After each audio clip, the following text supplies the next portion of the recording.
Okay, so we're all aware of the storm that came through. Evidently it was over Dallas 2 days ago, and we're aware of the flooding that occurred.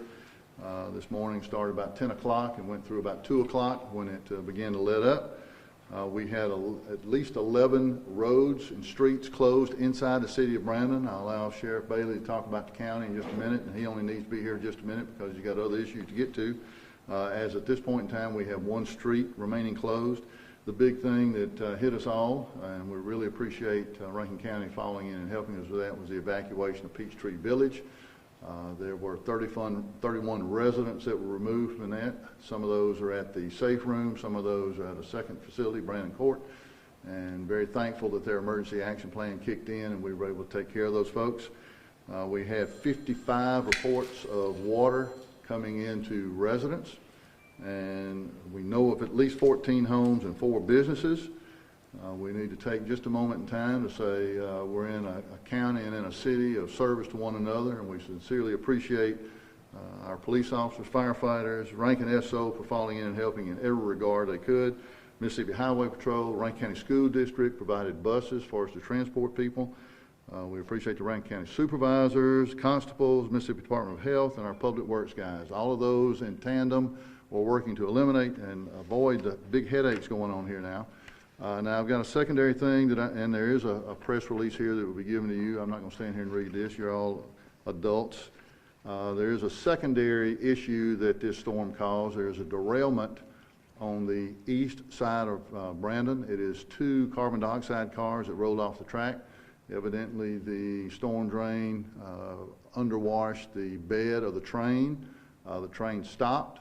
They tried to move and relocate. I have pictures of that I will give you that Ms. Pryor has over here.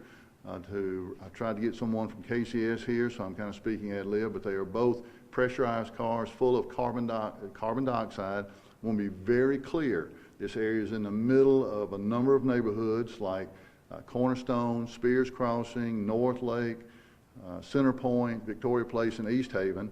And there should be no hazard there. So we have police officers on both ends of the railroad.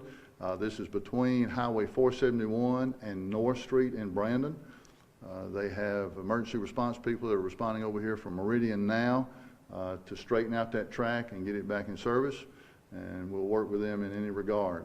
So please help me get the word out that there has been a derailment of 2 CO2 cars, compressed gas cars. That is no hazard to anyone. I want to be real careful about that as it gets into social media.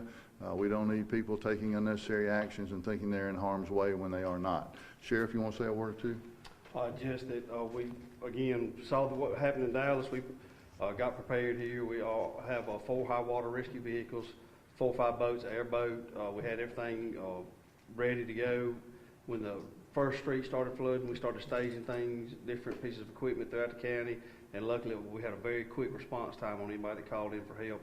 We probably had over 50 calls for assistance and probably rescued or evacuated or helped rescue well over 100 people now. Right now, the deputies are currently at the Railroad Daycare Center in Florence, where they're evacuating over 100 children from the Railroad Daycare Center, being evacuated from there going to Florence Baptist Church.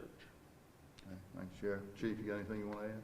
No, we did have some forewarning that this was coming, and due to rain over the last few days, we do have full saturation of the ground, so we knew we might have some flash flooding. We already had an additional 10 officers on standby, all of which came in, which tripled the number of Brandon police officers on the street during the 4-hour duration of that. In regards to the train derailment, I'm asking please, no sightseers. No sightseers. You will be turned away by one of my officers, so don't try to go down there and get a look. You will be turned away. Chief, you want to say anything? All right, folks. Y'all got any questions specifically you'd like answered? I've got a map of the area from 471 to North Street that's on this Google Drive that's going to be shared with you. Got numerous pictures, I think, from Peachtree and scattered throughout the city. I believe you provided some, and of the derailment. So you kind of covered in all that as far as static pictures go. Could you just run through the residents impacted again? I think you said 55 reports of homes? Yes, there are a number of neighborhoods around that area. Cornerstone subdivision, Spears Crossing subdivision, North Lake subdivision, Center Point subdivision, Victoria subdivision, and East Haven subdivision. So quite a number of homes, and we just don't need people feeling threatened because of a derailment. It is not a hazard to us, but it is going to be a timely cleanup. It may take them a couple of days to get that rail back open and running. So have there been any injuries reported? Great question, Chief. I know of none. Go ahead. Of the at least 4 inside the city limit of Brandon, where we did do a high water rescue, if you want to call it that, with 3 or 4 foot water, people were stranded in their cars. We just drove up to them in a pickup truck. They jumped in and we took them to safety. So no reports of injury, at least inside the city. Yeah, no injuries, no fatalities out in the county. All right, so. And again, just to reiterate, do we have a time frame on when these CO2 trucks can be fixed or removed? These are railroad tank cars, probably in the neighborhood of 28 to 30,000 gallons of product in them. So it will take some amount of time for them to upright the tanks and offload the tanks, some number of days. First priority is get that rail back in operation so they can get that equipment in there to do that. I also want to say that we've already sent correspondence to the governor's office to issue a state of emergency. Sheriff in Brandon and Rankin County, I believe there's going to be enough dollar damage.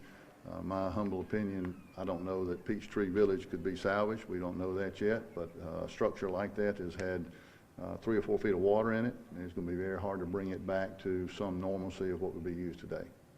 So with rain throughout the week, basically, are there any concerns for the rest of the week? Well, the ground is saturated, as Chief mentioned. Water was overtopping Crossgates Lake, for instance. In that particular location, you've got Highway 80, which acts as a secondary dam. So unless we get another big deluge or something that just sits on us, this is a good test of our drainage system, stormwater drainage system. We've had these tests before. I believe that we'll find that we passed the test, except for a few places where we might have a tree down somewhere that we don't know about or something like that. So not overly concerned about normal weather, it's abnormal weather. I think in the end, we'll see the National Weather Service say this is one of those 600-year rains that you get. None of us have been around this long. Tom Underwood was on the text with me a few minutes ago, Sheriff, and he was saying, and Tom Underwood and his father built Crossgates. First home went up in there in 1969. So 53 years ago, and he's never seen it rain like that. So, we look at things sometimes as a right now, and this has never happened before and all this kind of stuff, but we've only been here for just a little speck of time. We really don't have a notion of what it was 100 years ago, much less 200 or 300 years ago or 1,000 years ago. That answer your question? Okay. We'll throw in one more thing. We worked hand in hand with the school district. I know the chief has, and I currently have deputies out right now checking all the county roads, state highways. We're trying to make sure everybody's kids get home safe today, that the buses aren't go down any flooded roads or anything like that. So we're closely monitoring all the school buses taking the kids home today. Sheriff, have y'all found any outlying areas in the county areas and remote areas that had road problems or anything? Railroad problem? No, outlying county areas. Oh, yes, sir. Yeah, we've had numerous. I couldn't give you a number how many roads we've had flooded. Right now, big fear that we have, I know we have 2 or 3 roads completely washed out. So that's another traffic hazard everyone needs to watch out for. And again, we have deputies inspecting every road in the county right now for the school buses and for road damage. And they'll be barricaded, but if they see a barricade, please don't go around it.